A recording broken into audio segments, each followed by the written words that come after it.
حضور اگلا سوال کیپٹن اصاف احمد ومبلڈن کا ہے. انہوں نے سوال بھجوایا ہے, کیا حضرت مسیح علیہ السلام جی ہیں یہاں موجود؟ یہ آج موجود نہیں ہیں. صبح انہوں نے ٹیلی فون کیا تھا, پچھلی اردو سیشن میں آئے تھے اور انہوں نے داڑھی والے جی وہ یہاں بیٹھے ہوئے تھے, یہاں بیٹھے تھے. انہوں نے کہا ہے کہ کیا حضرت مسیح علیہ السلام اور حضرت مہدی علیہ السلام کے آنے کا قرآن پاک میں ذکر ہے؟ حدیثوں کی روشنی میں آپ نے اس کی وضاحت گزشتہ اردو سوال و جواب کی محفل میں فرمائی تھی. وہ چاہتے ہیں کہ قرآن پاک میں ذکر ہے یا نہیں. اب یہ جو انداز ہے سوال کا, اس میں بھی بہت خوش مضمر ہے. میرا تجربہ ہے وسیع کہ جب ایک عمومی سوال کرتے ہیں لوگ اور میں ان کے جواب دے دیتا ہوں تو وہاں سے ہٹ کر ایک اور پناہ گاہ میں جانے کی کوشش کرتے ہیں, حالانکہ یہ اہل قرآن نہیں ہیں. مگر چونکہ حدیث کی روح سے زیادہ تر یہ سوال اٹھایا گیا کہ آنے والے کا ذکر ہے, نزول ہوگا, اس لیے میں نے حدیث ہی کی روح سے اس کا جواب دیا تھا. مگر اب چونکہ اس پہ معلوم یہ ہوتا ہے, کیونکہ میں اس کو دیکھ رہا تھا ان کا چہرہ, کم سے کم اتنی ان میں نیکی ہے کہ ضد نہیں کی, خاموش بیٹھے رہے. اب سوچا ہے کہ اصل حال یہ ہے کہ قرآن میں جاؤ, وہاں سے ہمیں شاید کوئی مطلب کی بات نکل آئے. مگر بنیادی باتیں بعض ہیں جو میں اس وقت بھی کھولی تھی, اب میں پھر کھولتا ہوں. حضرت صلی اللہ علیہ وآلہ وسلم کے متعلق قرآن گواہ ہے کہ اپنی طرف سے کوئی بات نہیں کرتے, کلیتاً وحی پر مبنی کلام ہے. اگر کسی کو وحی پر مبنی کلام ہونے کے باوجود قرآن کریم میں وہ بنیاد دکھائی نہ بھی دے, اور یہ قطعی بات ہو کہ حضور صلی اللہ علیہ وآلہ وسلم کی احادیث بکثرت ایک بات کہہ رہی ہیں, تو پھر تقویٰ کا تقاضا یہ ہے کہ ان حدیث کے فیصلے کے سامنے سر جھکائے انسان. پھر یہ جائز نہیں کہ یہ پوچھے کہ کہاں سے نکالا آپ نے. یہ سوال دراصل ہم سے نہیں ہے, سوال حضرت صلی اللہ علیہ وآلہ وسلم سے ہے کہ اتنی زور سے, اتنی کثرت سے جو آپ نے مسیح کے آنے کی خبریں نکالی ہیں, تو قرآن سے تو حوالہ دکھائیں, کیونکہ آپ نے فرمایا, میں نے تو نہیں کہا. مگر میں ان کو بتاتا ہوں کہ قرآن میں بہت سی ایسی باتیں ایسے انداز میں بیان ہوئی ہیں کہ عام فہم کا آدمی ان کو اخذ نہیں کر سکتا کہ یہاں کس بات کی بنیاد رکھی گئی ہے. مگر جن پر شریعت نازل ہوئی ہے, حضرت محمد رسول اللہ صلی اللہ علیہ وسلم, آپ قطعیت کے ساتھ جانتے تھے کہ اس بات کی بنیاد یہاں موجود ہے, اور حوالہ دیا یا نہ دیا اس کی پیشگوئی فرمائی. اور پیشگوئی جب 100% یقینی طور پر پوری ہوئی, اور آپ کے زمانے کے 1200 سال کے بعد پوری ہوئی, تو پھر کسی کو یہ حق نہیں ہے کہ یہ کہے کہ اپنی طرف سے باتیں کہی تھیں. اس کی ایک مثال دجال کی ہے. دجال کا نام قرآن شریف سے نکال کے دکھا دیں, کوئی ذکر ہی نہیں ملتا. ذکر ملتا ہے مگر اسلام کے ساتھ نہیں.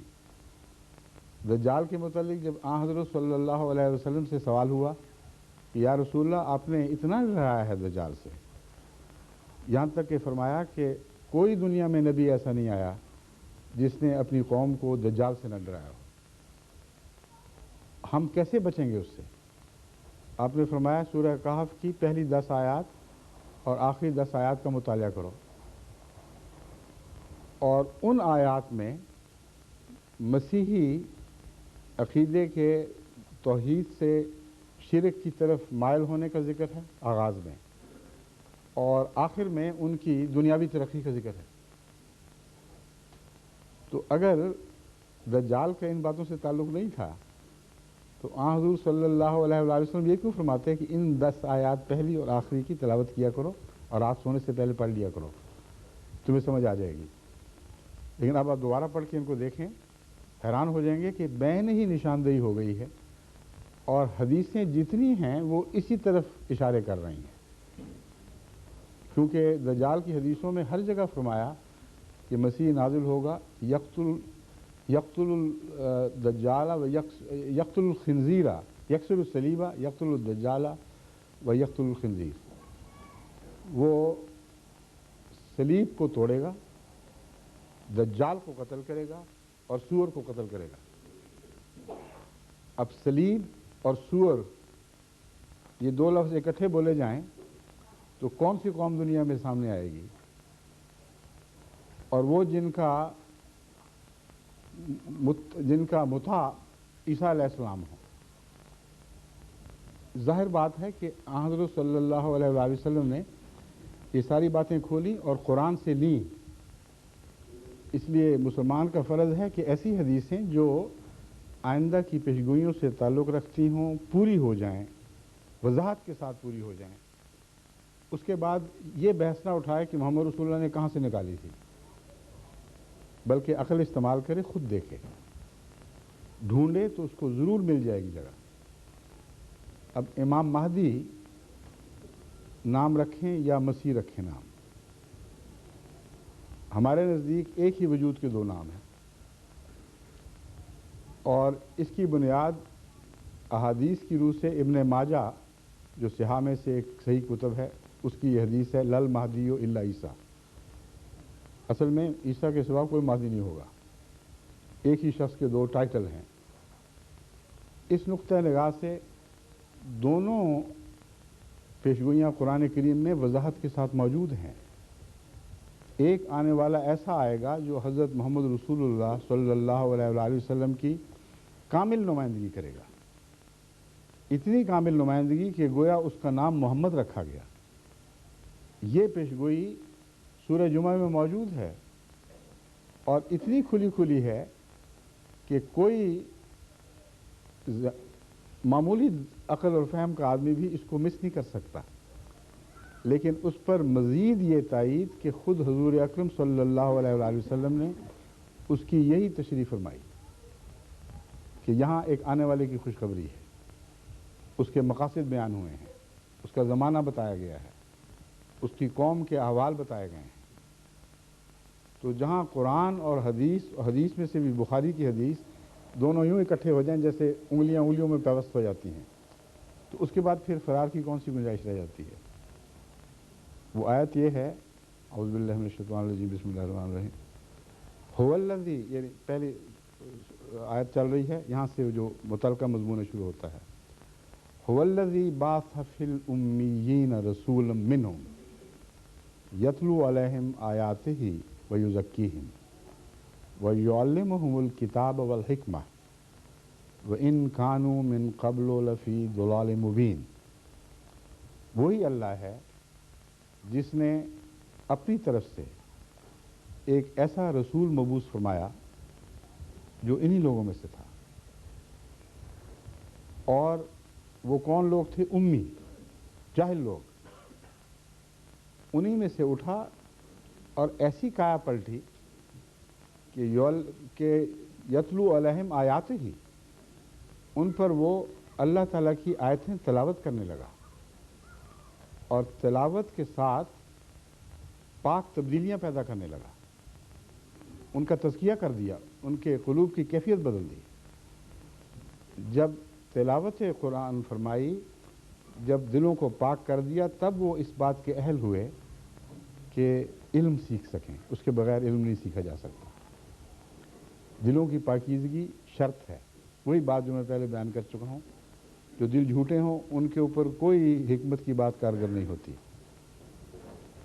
علم سکھائے اور حکمت سکھائے، صرف علم بیان نہ کرے، جیسا کہ علماء بھی کہتے ہیں ہم نے بتا دیا یہ فتویٰ ہے، کوئی کہے بتاؤ کیوں ہے، کہتے ہیں جاؤ جہنم میں، تم انکار کرتے ہو اور تم کافر ہو گئے۔ رسول اللہ صلی اللہ علیہ وآلہ وسلم نے کبھی یہ طریق اختیار نہیں فرمایا، ایک دفعہ بھی۔ علم سکھایا، جب کسی نے پوچھا اس کا جواب دیا، تحمل اور پیار سے رافت کے ساتھ اس کے مضامین سمجھائے کہ یہ وجہ ہے، یہ خدا کا حکم یوں آیا ہے، اور ہر دفعہ دل کا سننے والے کا دل مطمئن ہو گیا۔ یہ وہ مضمون ہے جو سورہ جمعہ میں بیان فرمایا گیا۔ پھر فرماتا ہے اللہ تعالیٰ، یعلم الکتاب والحکمہ ان کانوا من قبل لفی ضلال مبین، یہ کہہ کر بات ختم ہو جانی چاہیے، مضمون مکمل ہو گیا، لیکن ایک اور بات شروع ہوتی ہے، وَآخَرِينَ مِنْهُمْ لَمَّا يَلْحَقُوا بِهِمْ۔ اسی رسول کو، کیونکہ باسط سوائے محمد رسول اللہ کے کسی کی مذکور نہیں ہے، کسی تیسرے شخص کا کوئی تصور ہی، کوئی دوسرے یا تیسرے کا تصور نہیں، وَبَعَثَ فِي الْأُمِّيِّينَ رَسُولًا وَبَعَثَ آخَرِينَ مِنْهُمْ۔ آخرین میں بھی اللہ نے اسی کو مبعوث فرمایا ہے، یعنی آخرین کے لیے۔ کن آخرین کے لیے؟ لما یلحقوا بہم، جو ابھی تک ان سے ملے نہیں ہیں۔ اور وہ کون ہوں گے، کیسے یہ واقعہ ہوگا؟ فرمایا آخرین منہم لما یلحقوا بہم وہو العزیز الحکیم۔ یہ جو فیصلہ ہے کہ آخرت میں، آخری زمانے میں محمد رسول اللہ کو دوبارہ مبعوث فرمایا جائے گا، یہ اس وجہ سے ہے کہ اللہ تعالیٰ عزیز ہے اور حکیم ہے، وہ صاحب علم اور صاحب وجاہت ہے اور حکمت کی بات کرتا ہے۔ یہ کہنے کے بعد پھر وہ کون لوگ ہوں گے جن میں آپ آئیں گے، کیسے آئیں گے؟ اس کا جواب دیا، ذالک فضل اللہ یؤتیہ من یشاء۔ اگر حضرت محمد رسول اللہ صلی اللہ علیہ وسلم نے خود براہ راست آنا تھا تو یؤتیہ من یشاء کی کوئی بحث نہیں اٹھنی چاہیے تھی۔ صاف پتہ چلا کہ یہ نام کسی غلام کامل کو عطا ہونا ہے، جو بین ہی وہی باتیں کہے گا جو محمد رسول اللہ نے فرمائیں، وہی تعلیم دے گا جو قرآن کی تعلیم ہے، صرف ان سے غلط فہمیوں کے پردے اتارے گا۔ چنانچہ فرمایا کہ یہ کون ہوگا، اس کے متعلق فرماتا ہے ذالک فضل اللہ یؤتیہ من یشاء۔ اللہ کا فضل ہے، جس کو چاہے دے گا، یہ بحث نہیں اٹھے گی کہ عربی ہے کہ عجمی ہے۔ وہو العزیز وہو ذو الفضل العظیم، بڑے فضلوں والا خدا ہے۔ اب یہ جو آیات نازل ہوئی ہیں، بخاری میں آتا ہے کہ اس وقت صحابہ پاس بیٹھے ہوئے تھے، بسا اوقات وہی رسول اللہ صلی اللہ علیہ وآلہ وسلم پر تنہا نہیں اترتی تھی، بلکہ صحابہ کی میت میں موجود ان کے سامنے اترتی تھی۔ تو اس کو سن کر ان آیات کو ایک سوال کرنے والے نے سوال کیا، اس نے کہا وہ لوگ کون ہوں گے یا رسول اللہ جن کا ذکر چل رہا ہے؟ اس بات میں سوال والے کو کوئی شک نہیں تھا کہ محمد رسول اللہ ہی نے آنا ہے۔ وہ لوگ کون ہوں گے، اس پر اس کو ذرا تعجب تھا اور دل میں ایک تجسس پیدا ہوا کہ پتہ کروں۔ حضور صلی اللہ علیہ وآلہ وسلم نے یہ سن کر جواب نہیں دیا، خاموشی اختیار فرمائی۔ اس نے پھر تکرار کی، پھر حضور اکرم صلی اللہ علیہ وآلہ وسلم نے خاموشی اختیار فرمائی۔ پھر تیسری مرتبہ جب اس نے پوچھا تو آپ نے دیکھا حضرت سلمان فارسی آپ کے پاس بیٹھے ہوئے تھے، ان کے کندھے پر ہاتھ رکھا اور یہ جواب دیا، لو کان الایمان عند ثریا لنالہ رجل من ہؤلاء۔ بعض روایتوں میں رجالن بھی آتا ہے، لیکن بخاری کی روایات میں رجلن بھی آتا ہے، اور رجلن کو امام بخاری کا قبول کر لینا اور موقع محل کا مخالف نہ سمجھنا ثابت کرتا ہے کہ ان کے نزدیک آنے والے کی خوشخبری کی وجہ سے رجل فرمایا گیا ہے، لیکن وہ رسول اللہ صلی اللہ علیہ وسلم بذات ہی خود نہیں ہوں گے، ان میں سے ہوں گے جو حضرت سلمان فارسی کی قوم ہے۔ اس کا ایک ترجمہ فارسی الاصل کیا جا سکتا ہے، ایک ترجمہ عرب کے مقابل پر عجمی کیا جا سکتا ہے، مگر قرآن کی آیت کا جو طرز بیان ہے اس سے یہ جو نکلتا ہے کہ ذالک فضل اللہ یؤتیہ من یشاء، اس سے یہ بات تو قطعیت سے ثابت ہو گئی کہ خود حضور اکرم صلی اللہ علیہ وآلہ وسلم نے اس کے یہ معنی نہیں سمجھے کہ وہ آنے والا جس کا یہاں ذکر ہے وہ عرب ہوگا، کیونکہ اکثر تو عرب کندھے پاس بیٹھے ہوئے تھے، ملا تو عجم کا کندھا ملا ہاتھ رکھنے کے لیے، اور یہ بات بتاتی ہے کہ یہ روحانی تفسیر تھی جو نازل ہوئی ہے۔ اس کی وجہ یہ ہے کہ حضور صلی اللہ علیہ وآلہ وسلم کے متعلق یہ مسلمہ بات ہے تمام علماء سابقہ جو بزرگ علماء تھے، آج کل نہیں جانتا کیا کہتے ہوں گے، تمام گزشتہ علماء اس بات پر متفق ہیں، جو علم حدیث کے واقف، کہ حضور کا انداز تھا جس بات میں جبرائیل نازل ہو کر وضاحت نہ کرے یا اللہ تعالیٰ براہ راست پہلے ہی دل پر اس کے معنی روشن نہ کر چکا ہو، وہاں اپنے منہ سے کلام نہیں کرتے تھے، خاموشی اختیار کیا کرتے تھے۔ بس 2 دفعہ کی خاموشی اور تیسری دفعہ کا جواب صاف بتا رہا ہے کہ یہ مبنی بر الہام کلام ہے جو حضور نے بیان فرمایا، اور کلام اتنا پر حکمت، اتنا مربوط ہے کہ کوئی معمولی عقل کا انسان بھی یہ کہہ نہیں سکتا کہ جھوٹے کی بنائی ہوئی بات ہے۔ سوال کیا ہے؟ وہ کون لوگ ہوں گے؟ جواب یہ ہے، اگر ایمان ثریا پر بھی چلا جائے تو ان لوگوں میں سے وہ ہوگا یا وہ ہوں گے جو ایمان کو آسمان سے واپس زمین پر لے آئیں گے۔ اس میں کتنی باتیں بیان ہو گئیں جو پوچھی جانی چاہیے تھی اور پوچھی نہیں گئی تھی۔ سوال یہ اٹھنا چاہیے تھا کہ یا رسول اللہ صلی اللہ علیہ وآلہ وسلم، آپ پر دین کامل ہو گیا، آپ کی کتاب آخری کتاب ہے، آپ آخری رسول ہیں، اور ہمیشہ کے لیے امت محمدیہ ایک جاری سکہ بن چکی ہے دنیا کے لیے، پھر یہ کیا قصہ ہے؟ کیوں کوئی آئے گا اور کیا کہے گا آگے؟ سب باتیں تو ہو چکی ہیں، تکمیل کتاب ہے، اتمام نعمت ہے، یہ سوال پوچھا جانا چاہیے تھا، اسی کا جواب دیتے ہیں۔ لو کان الایمان عند الثریا، کہ باوجود تکمیل شریعت کے، باوجود میرے دائمی رسول ہونے کے، پھر بھی ممکن ہے کہ دلوں سے ایمان اٹھ جائے، اور رسول اللہ علیہ وسلم کے زمانے میں بھی ایمان اٹھتے تھے بعض بدبخت دلوں سے۔ تو شریعت کا کمال اور رسول کا ہر پہلو سے کامل ہونا ہرگز اس بات کی ضمانت نہیں ہے کہ قوم نیک اور پاکیزہ رہے گی۔ جس اختلاف کی آپ نے بات فرمائی تھی ابھی، وہ دیکھیں کتنی جلدی شروع ہوا ہے۔ تو ایمان ہے دل کا جو اصل فیصلہ کن چیز ہے، جس کی خاطر شریعتیں نازل ہوتی ہیں۔ اگر وہ اٹھ جائے تو پھر آسمان سے آنے والا ہی اس کی اصلاح کیا کرتا ہے، زمینی کا کام نہیں ہے۔ اور فرمایا وہ ثریا ستاروں پر بھی چلا جائے، ان میں سے کوئی ہوگا جو واپس لے آئے گا اور دوبارہ دلوں میں قائم کرے گا۔ یہ کیوں نہ فرمایا کہ علماء مل کر اکٹھے ہوں گے، ایک خلافت موومنٹ چلے گی، یہ اور اس قسم کے منہاج القرآن قسم کے دعوے دار اٹھیں گے، مودودی آئیں گے، فکر نہ کرنا بالکل، وہ سارے مل ملا کر سارے مسئلے ٹھیک کر لیں گے۔ یہاں صرف یہی نہیں بلکہ کسی ایک حدیث میں میں دہرا رہا ہوں آپ کے سامنے، حضرت صلی اللہ علیہ وسلم نے انحطاط کے زمانے میں علماء کے ذریعے اصلاح کا کوئی ذکر نہیں فرمایا، ایک دفعہ بھی، اور فرما سکتے بھی نہیں تھے، کیونکہ آپ سے زیادہ انسانی روحانی بیماریوں پر کسی کی نظر نہیں تھی۔ آپ سے بڑھ کر کوئی نہیں جانتا تھا کہ مذہبی انحطاط اوپر سے شروع ہوا کرتا ہے۔ عوام کا الانام تو بھیڑوں کی طرف پیچھے چلنے والے لوگ ہوتے ہیں۔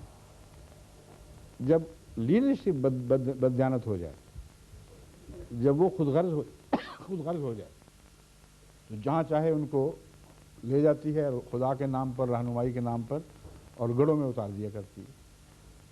اس لیے حضور اکرم صلی اللہ علیہ وآلہ وسلم کا کسی ایسے موقع پر ایک مرتبہ بھی کسی عالم کا ذکر نہ کرنا اور مسیح کا کرنا، مہدی کی بات کرنا اور دنیا کے اماموں کی بات نہ کرنا، مہدی کو ہی امام کہنا، صاف ثابت کرتا ہے کہ حضور اکرم صلی اللہ علیہ وآلہ وسلم پر مذہبی قوموں کے عروج اور زوال کے سارے حال روشن تھے۔ اب جانتے تھے کہ مذہبی رہنما ہی ذمہ دار ہوا کرتے ہیں، جب وہ بگڑ جائیں تو پھر ان کی ریپلیسمنٹ کے سوا کوئی چارہ نہیں ہے، پھر خدا اپنے براہ راست انضمام اپنے ہاتھ میں لیتا ہے۔ اور اس اصول کے خلاف ساری مذہبی تاریخ میں ایک بھی گواہی نہیں۔ علماء کی بات کیوں نہیں کی؟ اس لیے کہ خود دوسری جگہ فرما چکے ہیں کہ سیاتی علی الناس زمان، لوگوں پر ایک ایسا زمانہ آنے والا ہے، لا یبقى من الاسلام الا اسمہ، اسلام نام کے سوا باقی نہیں رہے گا، ولا یبقى من القرآن الا رسمہ، قرآن تحریروں کے سوا کچھ نہیں رہے گا، کہیں سونے میں لکھی جا رہی ہیں، کہیں فلاں وہ جو چوٹی کا کاتب ہے نئے نئے انداز سے لکھ رہا ہے، کبھی کوفی انداز سے، کبھی کسی اور سے، تحریروں میں بہت قرآن دکھائی دے گا، مگر تحریروں میں مساجد کی بات ہے وہ آباد ہونے کے باوجود ویران ہوں گی۔ اب یہ کلام نبی کے کلام کے سوا ممکن نہیں۔ مساجدہم عامرۃ وہی خراب من الہدی، ان لوگوں کی مسجدیں آباد ہوں گی مگر ہدایت سے خالی۔ اور دیکھیں یہاں اپنی طرف منسوب ہی نہیں کر رہے ان لوگوں کو، ہم کی بات ہو رہی ہے۔ یہ کہنے کے بعد اگر کسی ذہن میں یہ وہم اٹھے کہ کوئی حرج نہیں، ہمارے علماء کو اللہ سلامت رکھے، وہ ہمیں بچا لیں گے، تو اگلی پیشگوئی سنیں، علماؤہم شر من تحت ادیم السماء، ان لوگوں کے علماء جن کی یہ حالت ہے آسمان کے نیچے بدترین مخلوق ہوں گے۔ بدترین مخلوق اس لیے کہ وہ امت محمدیہ کے نام پر سند حاصل کرتے ہوئے امت محمدیہ کو بہکانے کے کام کریں گے، اور ان کی یہ خصلت بیان فرمائی، من عندہم تخرج الفتنۃ وفیہم تعود، خود انہی میں سے فتنے پھوٹا کریں گے اور پھوٹ کر واپس آ جایا کریں گے۔ وہ جن باتوں کو حرام اور شریعت کے خلاف قرار دیں گے، کچھ دیر فتوے دے کر واپس ہضم کر لیا کریں گے۔ اب اس کی مثالیں آپ کے سامنے پاکستان میں دیکھ لیں، بے نظیر پر یہ فتوے دینے والے کتنے تھے کہ عورت کی سربراہی اسلام شریعت کے خلاف ہے۔ مولانا مفتی محمود کے صاحبزادے فضل الرحمان صاحب، وہ بھی مفتی ہیں، بڑی بلند آواز سے کہتے رہے اس پہ تو صلح ہو ہی نہیں سکتی، کیسے ممکن ہے کہ ہم شریعت کے معاملے میں اس عورت کی بات مان لیں اور خدا کی بات کو رد کر دیں۔ جب سمجھوتا ہو گیا تو انہی کی حکومت میں، ان کی غلامی میں فارن افیئرز کے پارلیمنٹ کے نمائندہ بن کر دنیا میں سفر کیے اور کافی ہوٹلوں پہ خرچ کیا۔ اب بتائیں یہ فیہم تعود والی بات ہے کہ نہیں؟ وہیں سے فتنہ نکلا تھا، وہیں واپس پہنچ گیا، اور یہ روزمرہ کا دستور ہے۔ حکومت کو ڈرانے کے لیے فتوے دیتے ہیں، جہاں انظر کھاتے سمجھوتا ہو جائے وہاں کہتے ہیں ٹھیک ہو گیا، بس کوئی بات نہیں، اب سب چلے گا۔ یہ حال ہو جس قوم کا اور ہمیں دکھائی دے رہا ہو، یہ پیشگوئی یاد رکھیں 1400 سال سے پہلے کی گئی تھی۔ یوں لگ رہا ہے جسے حضور اکرم صلی اللہ علیہ وسلم دیکھ رہے ہیں ہم سب کو، اور ایک ایک نقش پر نظر ہے، اور آنکھوں دیکھا حال بیان فرما رہے ہیں۔ وہ پیشگوئی اتنی صاف بھی کبھی آپ نے سنی ہے؟ انبیاء کی پیشگوئیاں ہوتی ہیں اس وضاحت کے ساتھ، اس شان کے ساتھ۔ اس کا اسی حدیث سے تعلق ہے جو بخاری کی میں نے بیان کی، اسی آیت قرآنی سے تعلق ہے جس کا میں نے ذکر کیا۔ اس کی تفسیر میں حضور نے فرمایا کہ اگر ایمان ثریا پر بھی چلا گیا تو یہ خدا سے آنے والا ہے جس کو میرا نام دیا گیا ہے، میں نہیں ہوں گا۔ آئے گا وہ، لیکن نام تبھی کوئی پا سکتا ہے اگر کامل غلام ہو یا برابر ہو۔ برابری کا سوال ہی کوئی نہیں، کیونکہ حضور اکرم صلی اللہ علیہ وسلم خاتم ہونے کے لحاظ سے تمام دنیا میں اگلوں پہ سب سے افضل ہے۔ شریعت کامل ہو گئی، نئی شریعت لا نہیں سکتا تو برابری کہاں سے کرے گا کوئی؟ جو قرآن کا بھی تابع ہو، محمد رسول اللہ علیہ وسلم کے ہر لفظ کا غلام ہو، وہ کیسے محمد کا نام پا سکتا ہے؟ صرف ایک طریقے سے کہ اپنے نفس کو کلیتاً مٹا دے اور جو کچھ قرآن اور محمد رسول اللہ کی حکومت ہے اس کو اپنے اوپر نافذ کر لے۔ اگر یہ صورتحال درجہ کمال کو پہنچ جائے اور اطاعت ایسی ہو کہ اس میں کوئی غیر کا شبہ نہ رہے، اس صورت میں نام ملا کرتا ہے اور قرآن بھی دیتا ہے۔ بالا ہستی کا نام برابری کی خاطر نہیں، کامل غلامی اور عجز کے، اس کے عجز کے انعام کے طور پر۔ رسول اللہ کو قرآن کریم میں فرمایا گیا ہے کہ جب آپ نے مٹھی چلائی، ما رمیت اذ رمیت ولکن اللہ رما، آپ نے مٹھی نہیں چلائی کنکریوں کی، محمد اللہ کہا، اللہ نے چلائی۔ دوسری جگہ بیعت کا ذکر کرتے ہوئے فرماتے ہیں اللہ تعالیٰ فرماتا ہے انما یبایعون اللہ، جو محمد رسول اللہ کی بیعت کر رہے ہیں وہ اللہ کی بیعت کر رہے ہیں۔ اور اس کو مزید کھولا، ید اللہ فوق ایدیہم، ان کے ہاتھوں پر اللہ کا ہاتھ ہے۔ تو کیا نعوذ باللہ من ذالک یہاں شرک اور برابری کی باتیں ہو رہی ہیں؟ سوال ہی نہیں پیدا ہوتا۔ غلامی کی انتہا بھی نام دے دیا کرتی ہے، اور خود سری کی انتہا سے بھی لوگ نام اپنا لیا کرتے ہیں۔